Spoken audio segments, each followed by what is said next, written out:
All right, welcome back to Real Estate Brainstorming Podcast with Ryan and Tom. Today we have a great episode for you. Episode number 1 coming straight to you.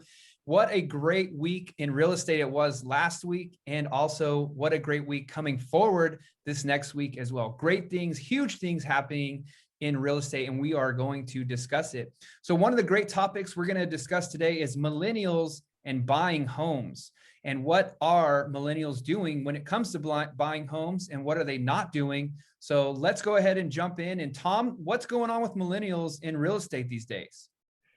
A lot of them, well, a fair share. The article was on buyer's remorse. And I think because they have more of a carefree, I won't say bohem life, but they buy a house, they get into it and they say, oh my God, what have I done? As opposed to at my age, oh man, when you walked into a house, had the keys, it was excitement. It was ecstatic. All the relatives came over. Everyone thought a tremendous accomplishment. I think for a millennial, it is too, because it just doesn't make much sense to rent unless it's a holding pattern. And the millennials, the house is too big. The house is too small. Didn't have enough money to buy the house I want. Maybe I should cut down on expenses. To me, it would seem that a lot of these things should have been maybe handled emotionally, physically, whatever, before they ever went out and started looking. And I won't place any blame or responsibility on a realtor, but part of that to me would be qualifying about what you want to do and how you're going to do it. And for some millennials, it was like, how did I get swept into this? What did I do? Did I act too hastily? And one of the biggest things I was surprised about millennials, oh, the maintenance. And I sometimes wonder if that doesn't come from Wall Street of, oh, Ryan, it's a nightmare. You get a house, there's toilets, there's faucets. Well, there is when you live in a condo and you rent. It's just that the landlord ups the rent, factors in maintenance, and maybe gets a plumber. And I kept thinking, why didn't the author, the journalist who wrote this article, bring up home warranty? Yeah, no doubt. I mean, I saw that when I was reading the article as well, and it said the number one financial regret among Americans is that they wish they had an emergency savings from Hamrick, the writer. You know, you look around the house and it's just a series of things waiting to break. And it's like, well, obviously, when you move into a home, things can go wrong. And then, like you said, a home warranty, like when you buy a home, some of these people are buying homes without home warranties or not getting inspections. Like, what are these people even thinking? Well, first of all, looking out, being an advocate for a buyer, and we want this show to be that way. We've told folks that for sellers and buyers, it's just not all real estate lingo or helps realtors and not the public, is buyers should have an inspection.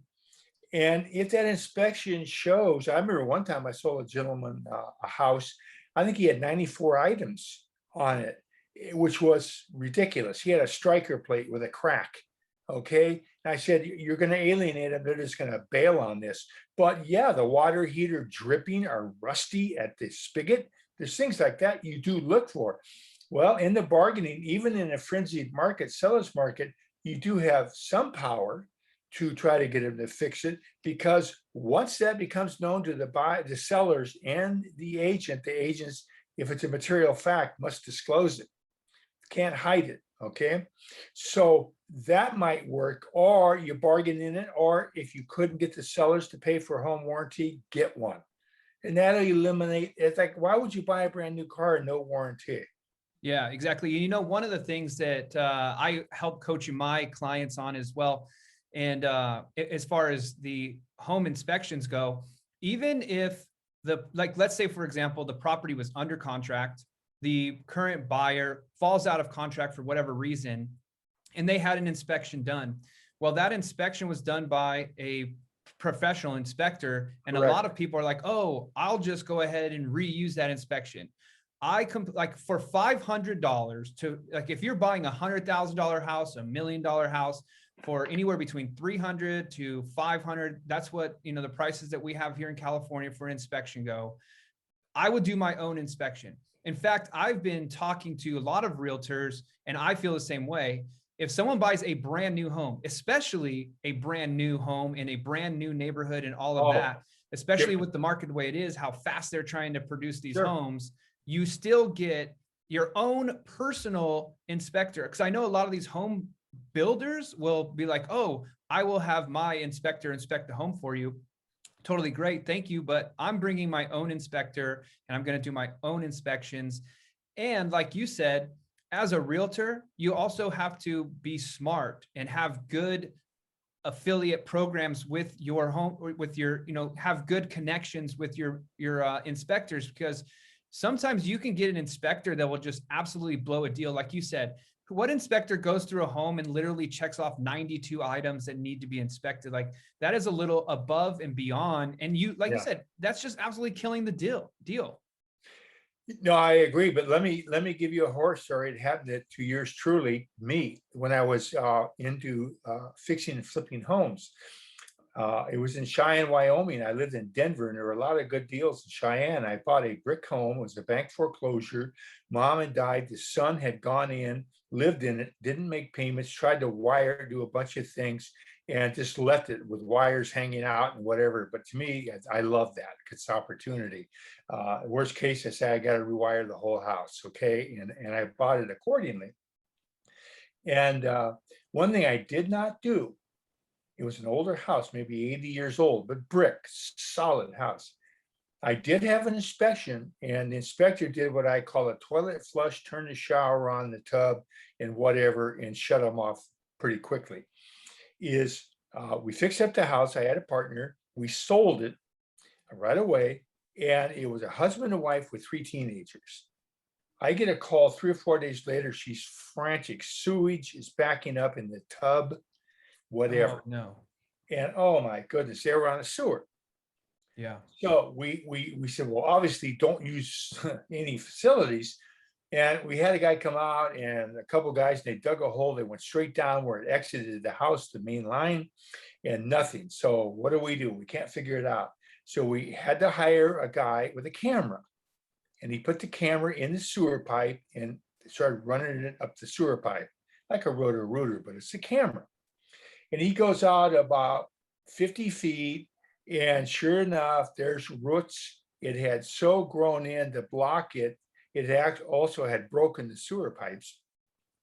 And when the guy did a toilet flush, then went upstairs and turned the shower on, it gave enough time for it to drain. But when the people bought it, you had 2 kids taking showers, mom doing a load of wash, mom doing a load of dishes. It couldn't handle it. And so it just ran right back up into the nearest thing, the tub. So where does it have to be fixed to break? It's in the neighbor's yard under his slab in his garage. No. So I'm looking at what can I do?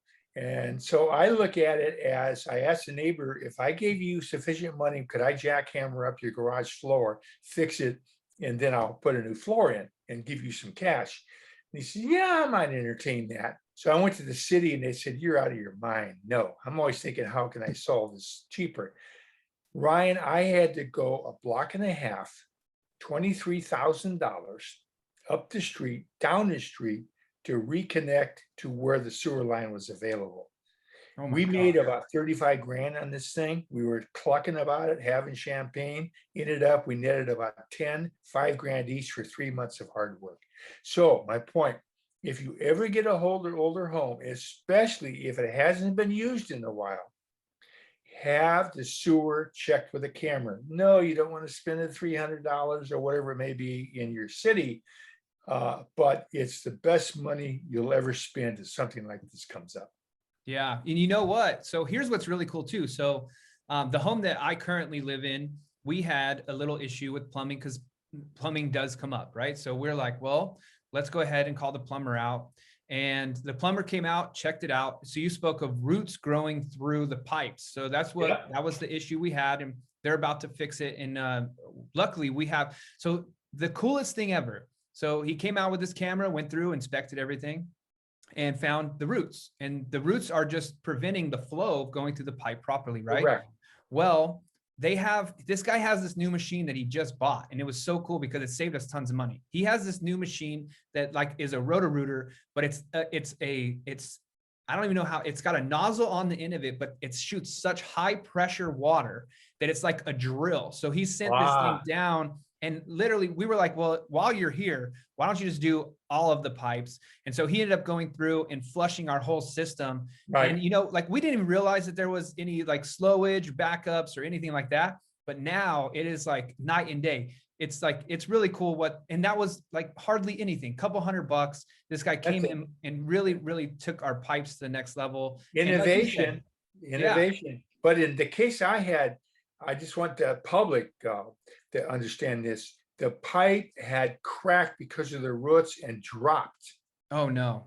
Yeah, you follow? So Yeah. say it's 6 inches, it dropped 4 inches. Jeez. So it was going right to the ground. So it's running to the wall and like literally flowing right back. Yes. So this guy's machine, I would believe in this case, wouldn't cut it. No, that wouldn't have happened. Okay. He did talk to me about if we had a major problem, there's this thing now that they have, it's called a sleeve that they can put in the pipe. They shoot it down the old pipe and then it expands to the outside diameter. And like they can, so like if you have two pipes that are offset like this, Yeah. they can actually move them to where they sit together again. Wow. And then they sleeve them together. It's really cool. Well, it was a few years ago I did this, but I'm just telling you folks, I want to go into a quick question too of something that happened recently. Continuing saga, my friend who bought a condominium that was way overpriced. Oh yeah, how's that going? Yeah, well, she still haven't expected whatever, but this to me is just mind-boggling. She has $500,000 in the bank, cash. Yeah. They told her the mortgage, she got pre-approved. They had loaned $250. The $250 was predicated on her debt to income ratio. Okay. Yeah. Now she goes back.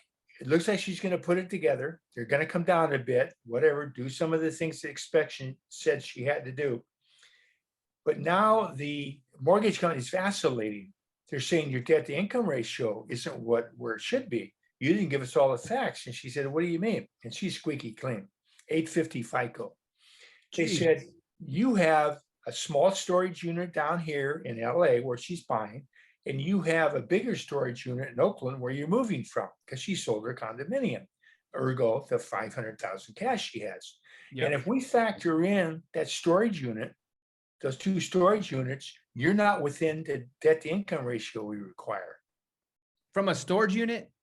Yes. So temporary, so she can close and move in.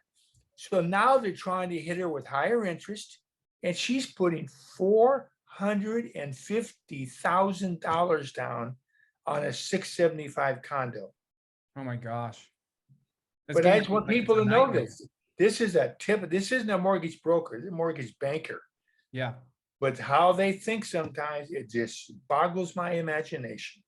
Well, the scariest part of every deal is when it gets to the underwriter. You know what I mean? Like they'll find anything and everything, and they're like, oh, well, this is coming up. So, hey, speaking of interest rates and mortgages and stuff, going back to the millennials thing, it said that 13% of home buyers listed high mortgage payments as another concern, and 12% of home buyers were unhappy with mortgage costs. Like right now, how are these people upset about mortgage? What are they thinking? Oh, what are they thinking? Because I always say this, twin sisters, Jill and Jane, one says, forget it. I'm not going to be obligated, and rents a condo, and her sister buys one in the same building. They're identical, and so are the twins. And the one who rents last, because maybe her sister had to replace the carpet or something happened, the washing machine quit. See, there you go. But 5 years later, the sister renting her rent's been bumped twice. And Jane, who has a mortgage, is the same mortgage payment. And she's making money on her property, right? It's appreciating and the mortgage is declining. Yeah. Now let's go 10 years, 15, 20. Who's laughing now? So the millennials got to understand when you go in and maybe tighten your belt a bit, But as your income goes up and whatever, you're going to be so happy. And then also that article, I don't think it brought it up. Correct me if I'm wrong. Did not say millennials were complaining that the mortgage rates were too costly, even after factoring in interest deductions from their gross income. Correct. And it did. Yeah. You also mentioned that the home prices rose by more than 50% in 10 of the markets. Like, so their home price, their home went appreciation. Correct. They also would have accumulated equity by paying it down, and they got their offsetting interest deductions, Right. and on, like it's just, this is, I the think interest that rates I right don't now are know. going to be untouchable. Yeah, I don't know where these people come from, but my Jane and Jill or Bob and Ben, whatever, twins, years later, it becomes so obvious. And 30 years later, when Bob burns his mortgage and Ben's rent was 800, it's now 2,800, who's laughing now?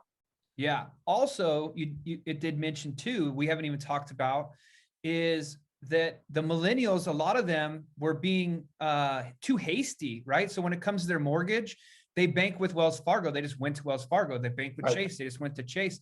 They didn't actually seek out a mortgage broker or a mortgage banker, like to do some comparative research on getting them the best rate as well. And that's one thing that buyers need to really keep in mind, that the banks may show you this rate at the bank, but they're not shopping around to 5, 6 other banks to see if they can get a better rate. Also, sometimes that millennial doesn't understand that they may have 20% down, but they could maybe FHA and leave the money in the bank. Okay. Yeah. And a lot of people are like, oh, FHA, I'm so scared of FHA because of PMI, right? So that is like mortgage insurance, and mortgage insurance it's a great thing to have. It's not that scary. You're still saving money. Right, right. And so at least the options should be presented to them. And most mortgage people are not going to do that. They got one product to sell that week, the flavor of the week, and that's what they want to get rid of, especially if it's Wells Fargo, B of A. Who are they going to show them to? Millennials should be ecstatic. I'm old enough to remember when people were paying with 800 FICOs, 14% on a first mortgage. And you know what that did to the value of the home? There's two wings to an airplane. It tipped the value of the homes. Now, I lived in upstate New York, and the same thing. I paid $85,000 for an old farmhouse. The taxes were $5,000 a year. That's what suppressed the value of the house, that taxes were so high. But when I figured out the 85 grand plus the 5 and the smoke cleared, it was still a good deal. Yeah. Hey, and so for millennials now, I mean, wow, I would be more apt to caution them of being led into a bidding war or something. Okay. And I might actually say to a millennial, depending on what city they're in, you might want to rent for a year and let the market play out and see. I don't think it's going to be a whole lot higher. I could be wrong. And on this show, there'll be times I may have a serving of crow. Okay. Yeah, no doubt. And I think you'd be the same way, but I'll own up to it. Yeah. It's that they should at least weigh the choices. Yeah, they should at least weigh the choices. So here are the choices. Let's go over them, right? So when you're buying a home, your choices are, very first thing, like I know you and I have talked about the home buying, the 7 steps of home buying. Number 1 is finding a realtor, which, if you ever need help, you can definitely reach out to us. And then also the next step is finding a mortgage broker. And I highly recommend searching multiple mortgage brokers, multiple banks. It does take a little bit of time, but just do it. And you could even do that in reverse. You might even find your loan before you find your agent. And also when you are finding your agent, whatever state you're in, if you know somebody who is a realtor in any state, reach out to them as well and feel okay to ask them questions. For us, if you're with us, we can even help you get the proper referral in your specific city and help you find a really good realtor. That way you're not going into it blind. And again, you can reach out to us for that as well. Well, I think someone that's going to look for a house, say a millennial, anybody, you obviously know what your income is. Okay. I don't care if you're self-employed. which can be a whole nother kettle of fish. You make 150,000 a year, you own a t-shirt shop, and you show a $12,000 net income because of creative deductions. Yeah. Well, that's great, but that's going to bite you in the backside when you go to try to get a loan. So let's just assume you're a good old vanilla W-2 employee and you have a 760 at FICO or something. You can get pre-approved. There, learn the mathematical formulas. God, there's on almost Google, there's a million calculators, what have you, of what do I, staying within the parameters of a debt to income ratio, what do I qualify for? Okay. Yeah. 2,200 a month. And at a given rate, how much is that? 450,000. I'm just throwing a figure out. Okay, 450,000. I have 3.5% down FHA. I have another 200 grand in the bank. Then maybe you go conventional, put 20% down, or look at a house that's 600 grand. It isn't a mystery. You should not be in a Mercedes car lot thinking you can buy one when you really should be over at the Toyota lot looking at Corollas or something. Yeah. I don't mean that demeaning to either car. I'm saying that's just not realistic. Right. And simple And rule of as a thumb. realtor, you don't want to run into that. Oh, you got to settle those people down. I learned something when I was a Smith Barney stockbroker. Ryan, okay, so if we find you that ideal house, when are you ready to move?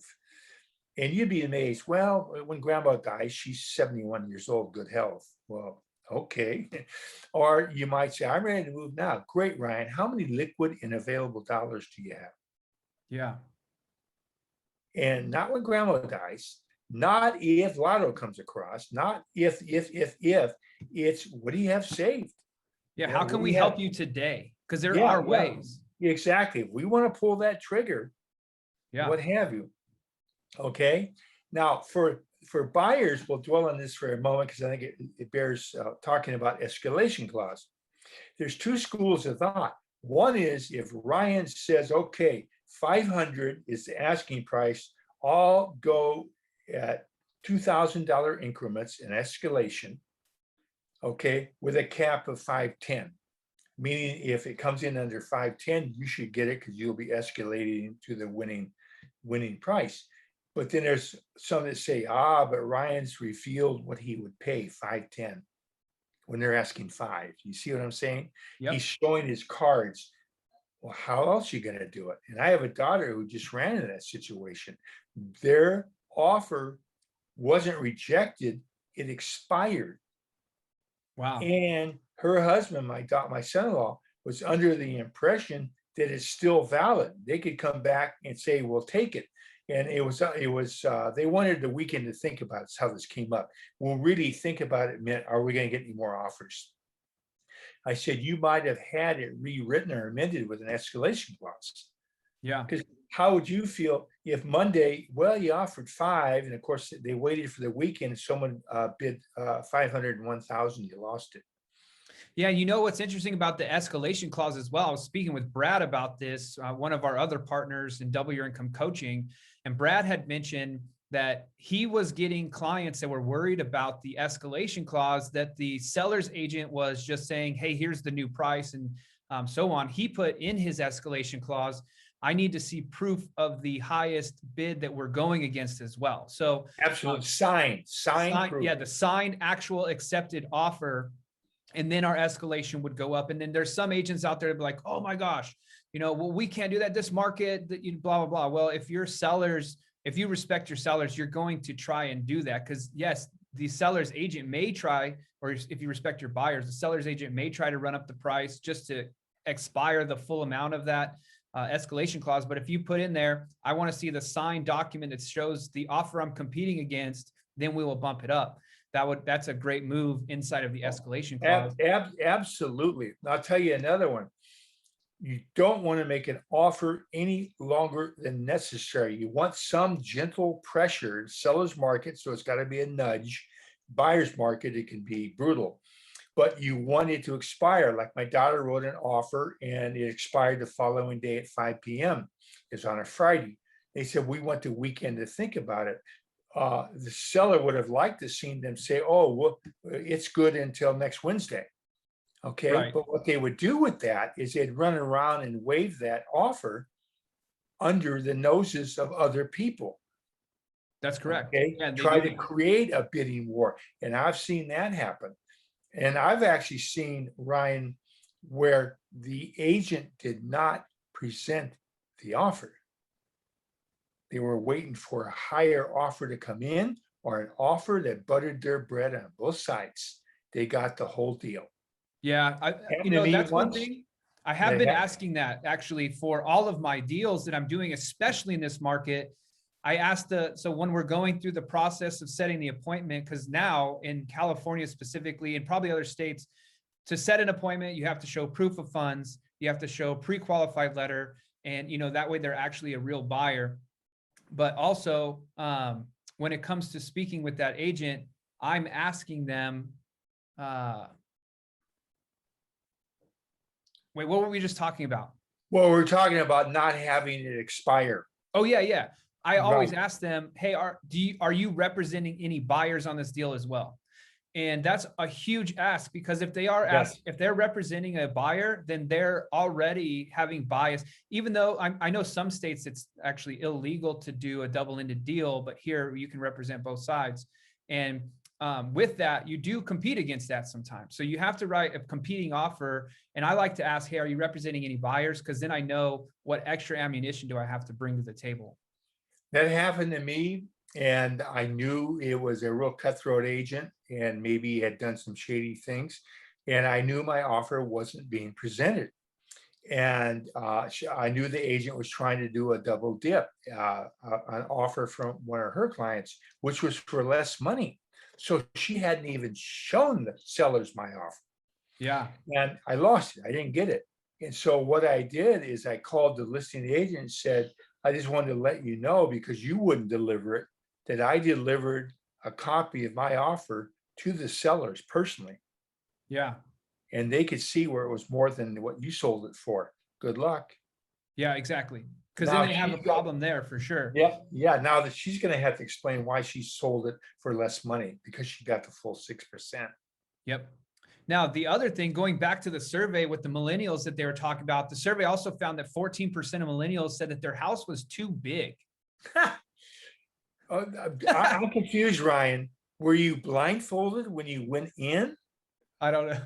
This one actually made me laugh out loud, like Yes, LOL me in real too. life.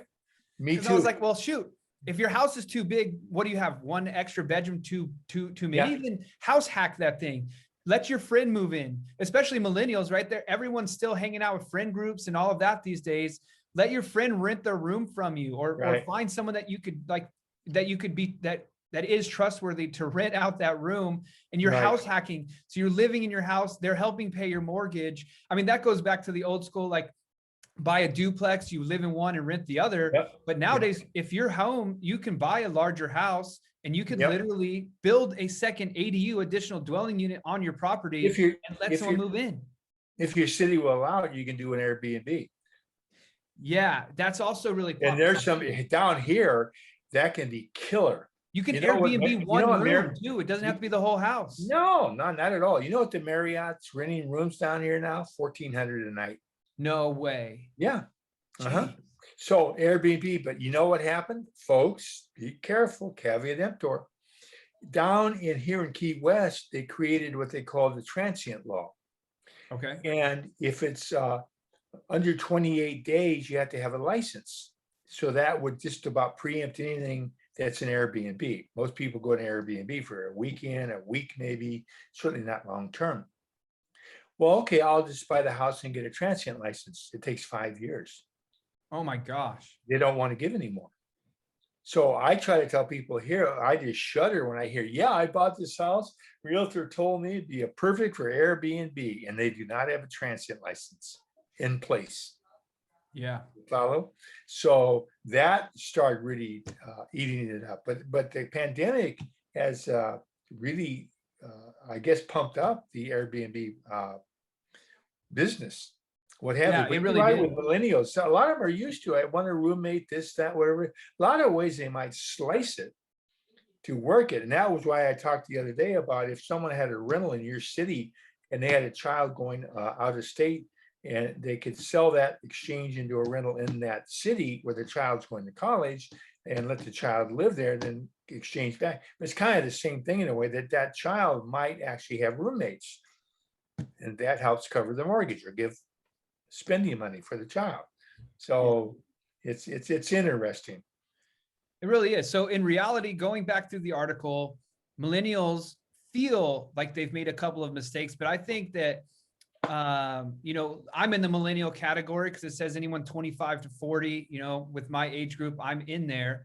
And going forward, I think that they're going to realize that their decision wasn't the wrong decision. Maybe they're having those emotional decisions and feelings right now, Right. but future when this all comes back, because I know a lot of people are talking about, oh, the market's going to crash and this, that, and the other, and it may or may not. You know, markets go up and down, but long term, strategically, the house, you know, 5-10 years down the road will be back at this price again anyway. So if you're happy living in an area and you're happy living, you know, or you're not happy at the moment, wait a couple of years and see what happens. I think you're going to realize you made the right choice.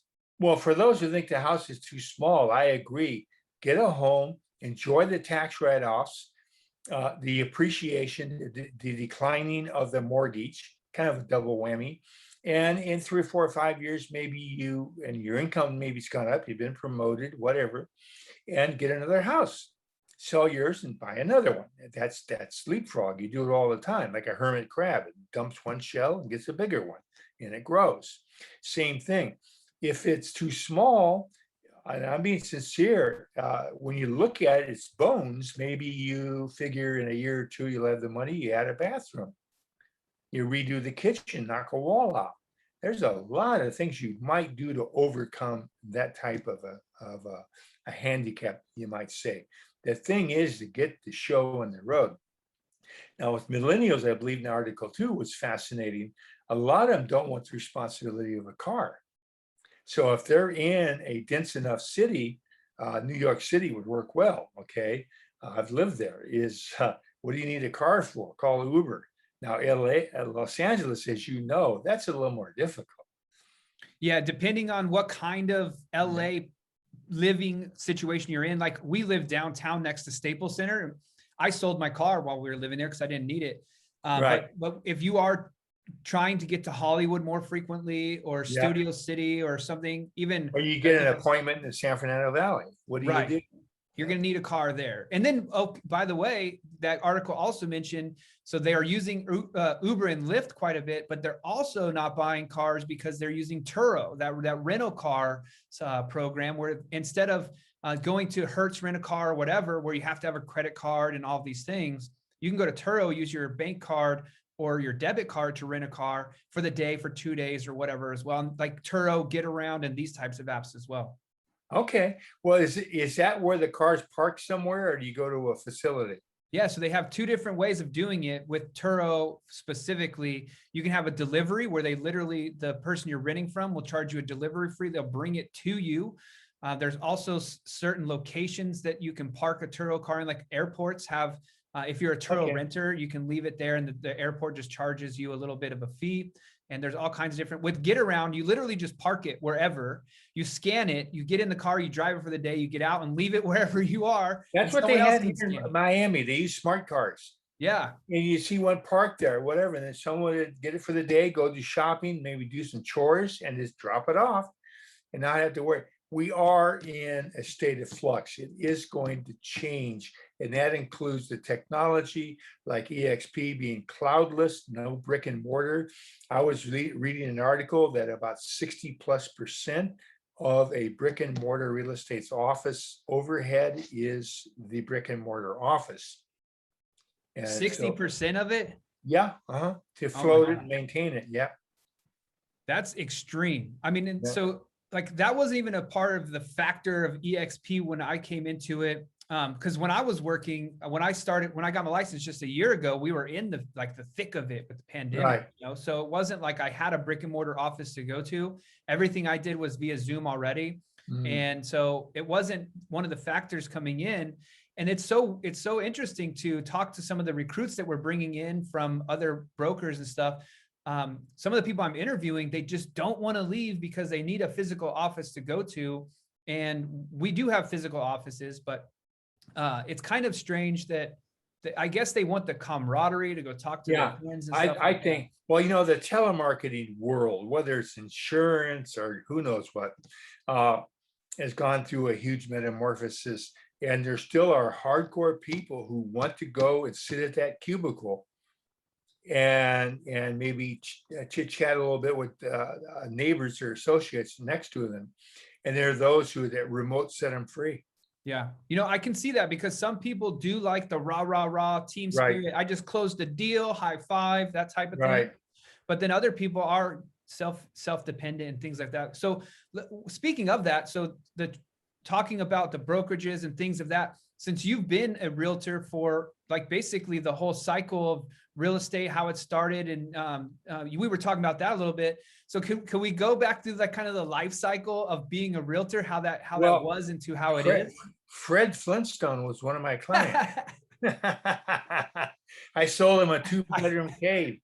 Yeah, I didn't mean to say you were there when real estate started, but you know what I mean. Well, contrary to what most realtors believe, I don't think that the nail in the coffin, it was one of the nails in the coffin for realtors was MLS and NAR selling out a direct pipeline to like Zillow. I think that was a big nail in the coffin. I think the first one came when real estate brokers started deciding I'm not paying the hefty rent to be on the boardwalk. Yeah. Now, if you go to resort areas, whether it's winter for skiing or beach resorts, you'll still see a fair amount of them. They either been there a long time or they're going to suck it up and pay it. It's huge. Okay. I remember when I started, it was the phone book type MLS. John and Mary would live in an area. It could be tract, maybe not, tract homes. And maybe they had talked about a bigger house or this or that, or an older couple on the downside. The point is they're thinking of maybe doing a change. And they're driving down the street, going to the grocery store or whatever, and they see Ryan's sign on a lawn with Gold Medal Realty. Well, they really have very few choices back then. One was to knock on the door and hope Ryan will show them the property and probably call his agent to represent them as well. This was way before dual agency. Or more typically, they would, while they were getting their shoes repaired or going to whatever, a satellite store next to an anchor tenant, they would drop into a real estate office and ask questions. And how effective was it? I remember one company I worked for, I had on a good day 10 ups. 10 people walked in asking. Now, occasionally, what do you think my house is worth, or why are taxes too high? But if you do that on a regular basis, you're getting 30 to 50 walk-ins for you a week. That's potent. That's incredible. And I remember one walk-in coming in and he got divorced and he was in a pickle. And I listed 4 properties that day. He had single family rentals. I listed 4 of them that one day from that. So to me, the proof was in the pudding. But what was funny too back then, the phone book was a listing of all the homes in that area with black and white photos that you couldn't even tell what it was. Yeah. I mean, seriously, the photos were so bad. My point here is, and what you and I had talked about, is I would engage the people at the very beginning of their thought process of maybe moving. Now, I'm not talking about someone who's got a deadline, they were promoted, whatever, and they got to go from LA to Chicago. I'm talking about in the same general area. And you would bond, you would make an appointment, you would get an idea of their budget, mortgage, what have you, and then you'd put them in the car, load them up, and take them out to look. No lock boxes in those days. You had to call the people who had listed the home. And this could go on, if you're lucky, maybe only a week. You show them a dozen homes because you tried to qualify what they want. But it's you making a decision, because they couldn't tell from the black photograph, I guarantee you, what this property looked like. Okay. You might get them to say, well, we like one, or you narrowed it down to what they don't like. And then the next 5 or 6 you show, bingo. You got something they want to make an offer on. Okay. Today, as you know, a young couple sits down, they're going to say, we're going to go maybe to the Newport Beach area. They're going to go, I don't care where they live in the country, they're going to go on the internet and scope out houses.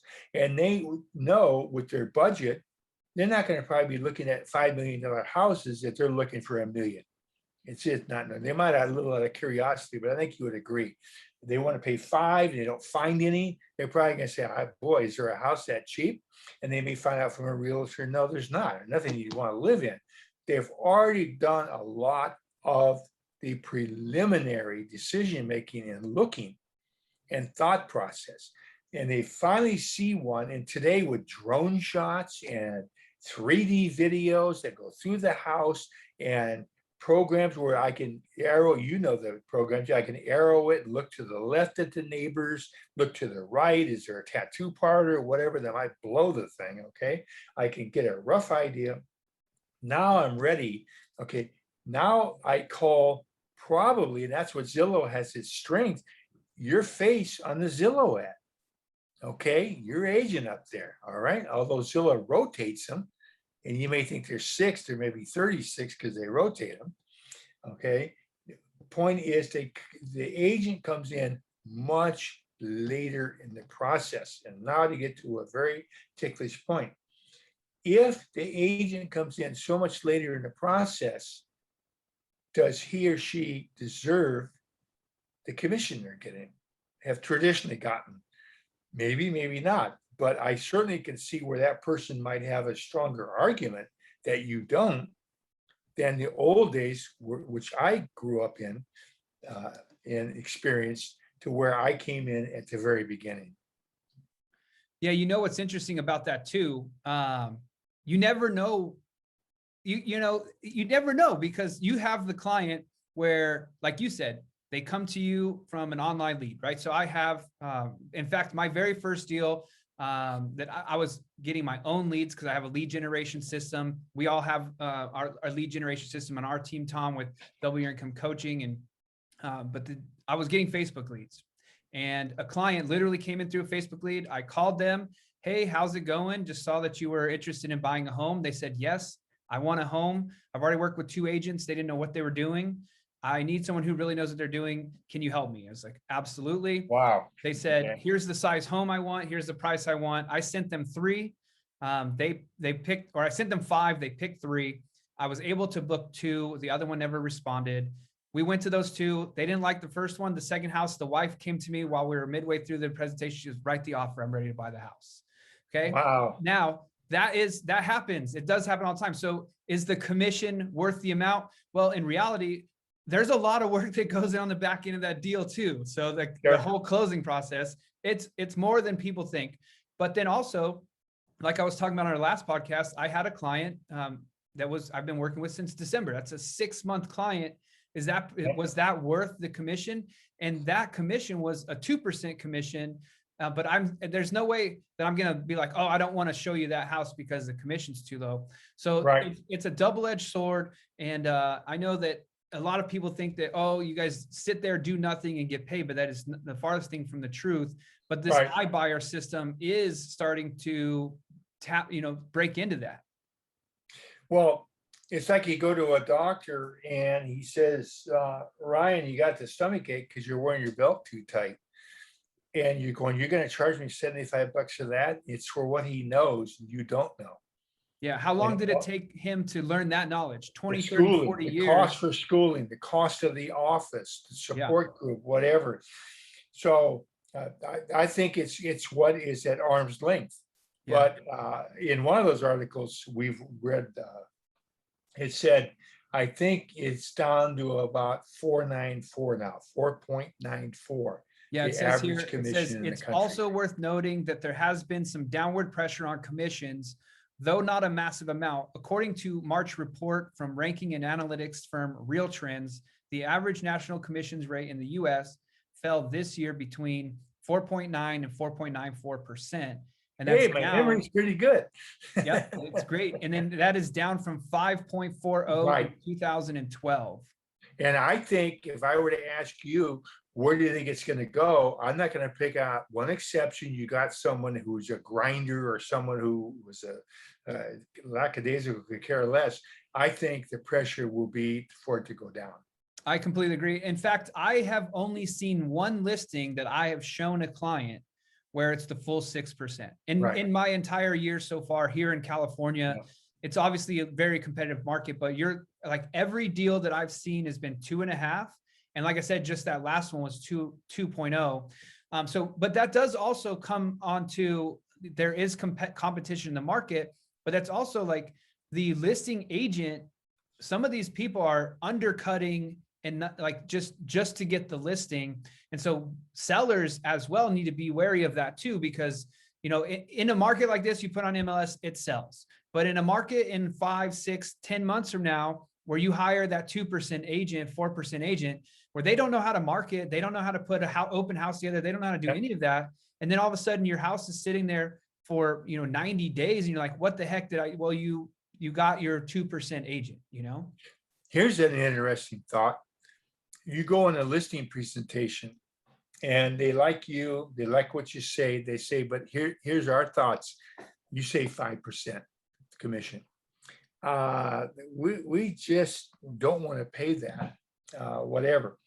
I know you would say, well, what do you think is fair? And you would talk about it and maybe you'd walk, maybe you wouldn't, but it's negotiable.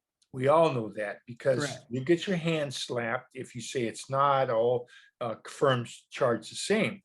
There are multiple lawsuits against NAR now about the commission, but it isn't on the listing side. The nuance is it's on the buyer's side.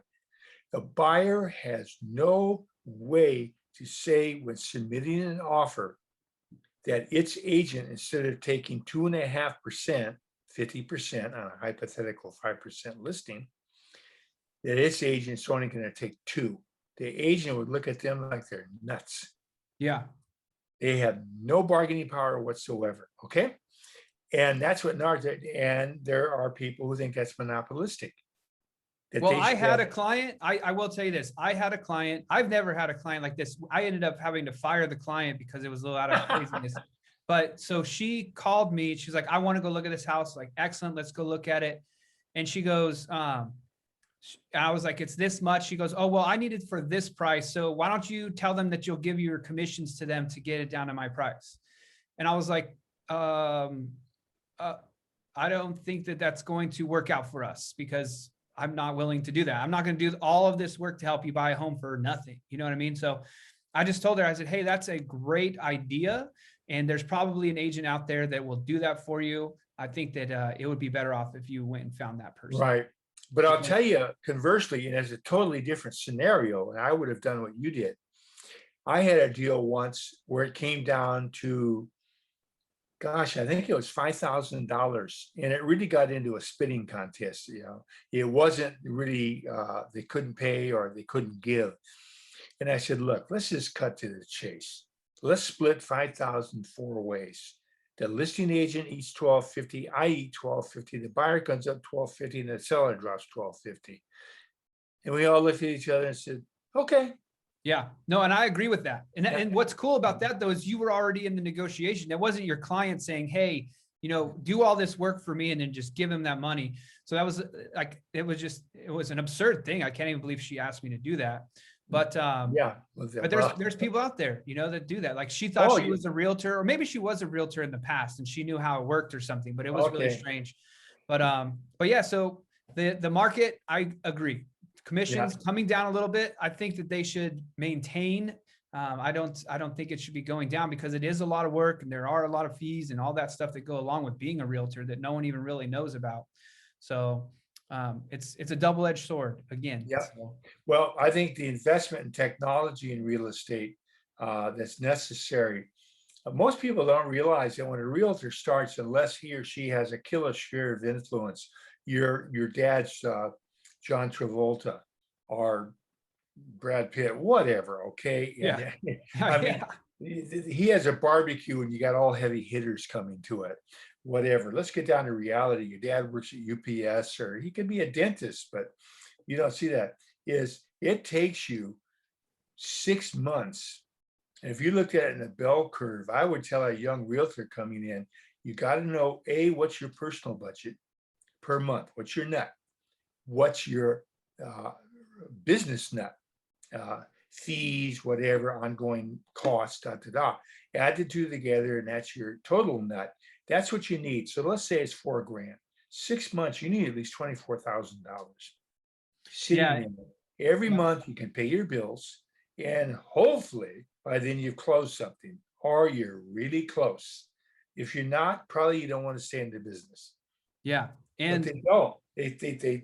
Most brokers won't tell them the truth, won't tell them the blunt truth, and they come in very naive, and they think the fact they got 80-10 or 90 or whatever is going to make the difference. No, the difference is how hard you work, and do you get leads, and can you get a listing, or can you close a sale? absolutely. And that's why I think if you're going to become a realtor, find a mentor first, right? So find someone who is a realtor that you could see yourself working with, or join a coaching team like Double Your Income Coaching, as we have for our team members. If you're a brand new agent listening to this podcast right now, you can join our team. You can reach out to us for sure. Do that. realestatebrainstorming.com. You can go to our website and get in touch with Tom and I. But that is important. You need to have a mentor that can help you get leads. And also, I would also warn you, don't go into it thinking, oh, I'm going to go work for someone who's just going to feed me leads, because you can get into a situation where if they're feeding you leads, they're taking 50% of your income for the rest of your career. You might have a very high split. The leads may be just their leftover leads that are not even qualified. So do your due diligence when it comes in, and make sure, like I said, you find a good mentor. All of my years in real estate, and that's peripheral, knowing people with competing companies in real estate, I've never had someone say, God, I can't believe it, Ryan, they gave me another 5 leads today. I can't handle them all. I've never heard that. Nope. You're not going to hear that. My broker said, and he abandoned me. And I'm being blunt. So you better get used to, it's kind of a self-perpetuating or self-generating business. Now you want to know how to look for leads smartly. And again, our library, or you and I, we can talk about ways to do that. That might be different. They're not going to be running into maybe everyone else, but that's the name of the game. Without leads, you are dead in your tracks. Absolutely. And you can work your sphere of influence, and you can do all that, and you can generate leads from that as well. But again, a mentor will show you how to do that. So anyway, hey, another great show, Tom. I really appreciate your time today. What a friggin' awesome podcast. Episode official number 1, we are going to call it. So millennials and their buying feelings. So we're excited to, if you're listening and you're a millennial, your feelings may be hurt now, but in a couple of years from now, you're going to be thanking yourself for sure. Absolutely. And again, like you said, they can reach us for information. It's gratis. We're trying to help them. If they want to work with us, that's terrific. So one more time, do me a favor, or maybe you'll post it, how they can get a hold of this brainstorming. Absolutely. So you're going to go to www.realestatebrainstorming.com, and that will give you a landing page that you can simply fill out, and then you can get in touch with myself and Tom.